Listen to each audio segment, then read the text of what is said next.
Hi guys, welcome back to my YouTube channel and welcome to the first video on hot topics. As the title suggests, we're going to be speaking about sexual harassment, and this video was basically inspired by Chimamanda Adichie, who I love very much, and her speech at the Stockholm Forum on gender equality. And I said I was going to live my truth and do this video, so here we are. Before we get into this video, guys, there's a red button that needs you to click. Yeah, so click on that red button and subscribe to our YouTube channel. It's a community, it belongs to all of us. Also click on the notification bell so you know when we put up a new video.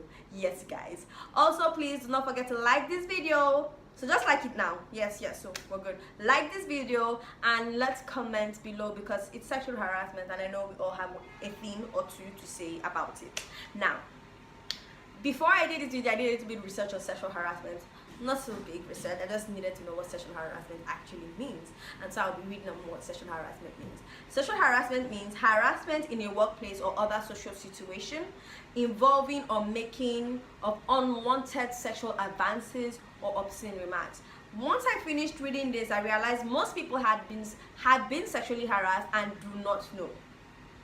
Not like you do not know you're being sexually harassed, but you don't know that that's what it is called. You might think, oh, the only time when you've been sexually harassed is when somebody touches you. No, if someone makes an advance on you or an obscene remark, you've been sexually harassed. And speaking from my experience as a Nigerian, I think from basically when I was like, say, 5 or 7 years old, I've been sexually harassed. When I go to the market with my mom in Yaba, what the men will call you when they drag you, you know, all those type of things. I feel like right now when I think about it, that's sexual harassment. Aside from that, when you grew up and you started going out by yourself, you know, all those things people will call you, like the catcalling that usually goes on, I feel like that's you being sexually harassed as well. And just, you know, as it goes on, we've all encountered sexual harassment in situations that we didn't necessarily feel or call them sexual harassment at the time. That happened to me, and I'll be sharing my story. I'm going to use my story as an example, and this is me basically living my truth, and I hope it inspires someone to speak up and just, you know, let people know you're not alone. It's happened to me and we can all walk out from this better. Name names, call the people involved. Like, let's not feel ashamed about this thing, because it's not our fault that we are female. Okay, so I would start with when I was in university. I was taking an elective in taking an elective course. I read philosophy, but I was taking an elective in history, and I had a crush on this lecturer, but obviously I don't think this lecturer ever knew, because I was not his regular student and I never voiced out how I felt to him. So I came back from one of these holidays, the Christmas holiday, and during class this man told me to come to his, like, not during class, after class he told me to come to his office. And when I went to his office, he told me, oh, I'd seen you at Rhythm Unplugged and you were looking really sexy. I felt like that was inappropriate, so I didn't know what to do. I think if you've been sexually harassed, you find that most times you're in a situation where you don't know what to do. You might be a very outspoken, aggressive, very, oh, nothing can happen to me person, but when you're in these situations, you find that you're not really sure what the next line of action is. And I feel like that's because not many people speak about this. Not many people say, oh, this is what I think I should have done, so that when other people experience the same things, they might be inspired to do maybe that thing you said you should have done. So I was very confused, and he's like, I would like you to be my girlfriend. And I told him, oh, I'm really young, I can't date you, because I didn't know how else to tell this person who was going to grade my papers. This was my final year. I didn't know how to tell this person and leave me alone, you know. So I just kept on playing with my hands and looking down, and he kept on telling me, oh, don't worry, you're not young, you're just I think I was 16 or 17 at the time, and I was like, my last girlfriend was 18 years old, don't worry, we can date and whatnot. And I'm just like, let me give you an answer sometime. So I basically ran out of that place. I told my friends what had happened. It felt like a very laughable situation with everybody, but it wasn't. I didn't feel like that. I became very conscious of going to that class. I tried to make sure that everything I did early, I did in time. Like, there was no cause for this man to fail me at any point, but obviously we know what happened. My results was missing. During that period, I just knew, like, this isn't just going to end well for me. My result was missing. My very good friend Temita, your mama, she got a C or a D in the course. Normally, we always get B's. We're elective students, so we don't get A's. That's the way the Nigerian system works, is weird, but we never got A's.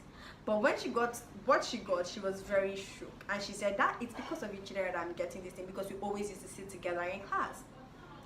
At this point, I had to escalate to my course advisor. I told him everything, and he helped me to sort out my results, and it came out, and I got a D as well. In the grand scheme of things, I was fine with that, because I didn't carry over the course. I didn't have to meet this man again. I was done. I was happy about it. Now, that was my first encounter with sexual harassment. Now that I think about it, that was sexual harassment. I didn't know it then. I could have reported to some bigger or higher authority. I could have saved some girl who might be going through the same thing right now if he's still in the school department, but I didn't do any of that. That sucks. My second encounter was when I was in NYSC. From the moment I got into my place of primary assignment, I was being harassed. Funny thing, not just only by the men, but by the women. The women will always call me out for my dressing and, make very snide and obscene remarks about what I was wearing and how I looked. And I just felt like this is just weird and crazy. And the men will always say, oh, let me take you out, let me do this, let me do that. I will always turn them down. I won't just turn them down. I turn them down nicely. I'll be very rude about it. So that just got me a kind of reputation in the Ministry of Local Government Affairs, but at least nobody was that bold to put their hands or anything on me. They just kept on talking about nonsense. So let's leave it at that. Now, that was sexual harassment as well. Could I have escalated it? Maybe, but at the time I didn't know what sexual harassment was. Now, the main thing that made me know that I had been sexually harassed was a very, very traumatic experience for me. I was in my former place of work. We had 3 offices in the same building. So there was this office here, there was one downstairs, and there was one on the far end of the building. This night, I was working pretty late, and there was no water in the dispenser in our office. So I knew the downstairs office was already closed, but the other office used to be open sometimes, because sometimes we really work late. So I went into the other office, and this colleague of mine is there.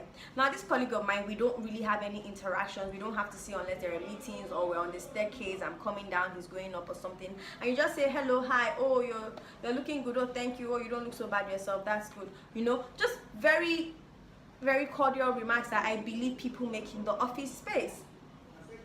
So I went about my business, I went about my business, getting water, just having light conversation, and as I was about to leave, he drags me. Basically, he's like come back, you know what you're doing, and I'm just like, can you get your hands off me? Like, I struggled, my water which I came to get spilled. I didn't even bother trying to go and get another one. I just left the office. That walk from that office to my office was let me not say longest walk I've ever had in my life, because I trek a lot, but it was one of the most traumatic walks I've had in my life, because from that period to that period, I kept on feeling, why did he feel like he had the right to touch me? Why did he feel like he had the right to touch me?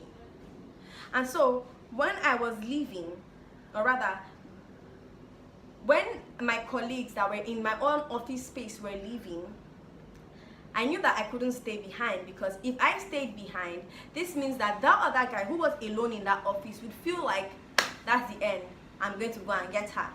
I wasn't done with my work, but at this point I'm thinking about it, which is more important, your life or your work? Thank you very much. So I confided in my colleague there and told him, oh, this is what happened. And he told me, you know what, you're going to leave now with us, and I will drop the key for you in the other office. So he locked the door. I went to drop it in the other office, and then he came back out. I was very thankful. So I was like, oh, thank you very much. And as we were leaving, he told me, do you know that this guy still asked me to call you? He said he wanted to tell you something. I was so angry. I was so angry. I told my friend, I told my boyfriend. When I got home, I told my family. Everybody was so upset about it. But the truth is, sexual harassment is like, if he didn't rape you, not so many people feel like they need to do anything other than just be angry for you. Even you don't feel like you have to do anything but just be angry for you, because there's so much shame and there's so much feelings you have about the situation that you happen to find yourself in. Moving on from that day, I filed a complaint against him, and when the bosses were discussing or trying to resolve the issue, they told me he said he felt he was getting some advances from me. Guys, let's bear in mind that I didn't work in the same office space with this man. Let's bear it in mind that we didn't work in the same, like we didn't have any cause to talk longer than 1 minute, which we never had. So at what point did you feel like you were getting advances from me? Sexual harassment is something that needs to be seriously addressed. I feel like, thinking about my experience, I wish I had handled all of them better.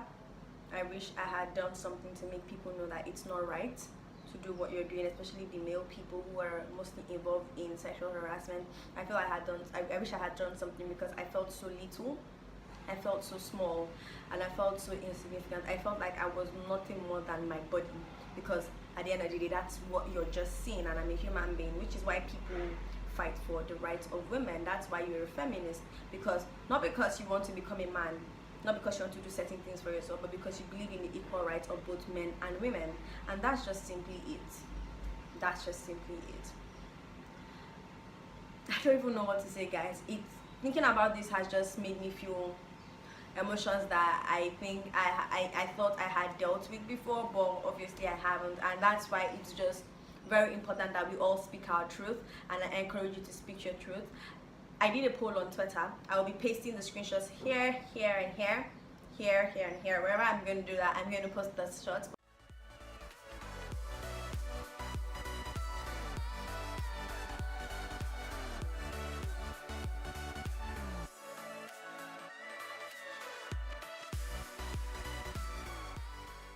But what I did was I asked people on Twitter if they had been sexually harassed before in the workplace, if it was by their boss, if it was by a colleague, if it was by a client, or if they never had that experience. I also did the same thing and asked them if they had been harassed in the school environment, if it was by a classmate, or if it was by a lecturer, or if they had never had that experience. So I even took it a step further to ask people, what did you do? Did you speak to the authorities? Did you speak to family and friends? Or were you ashamed about speaking about it? And you know, I'm getting those votes for you, and I'll post them on when this video is going to go live.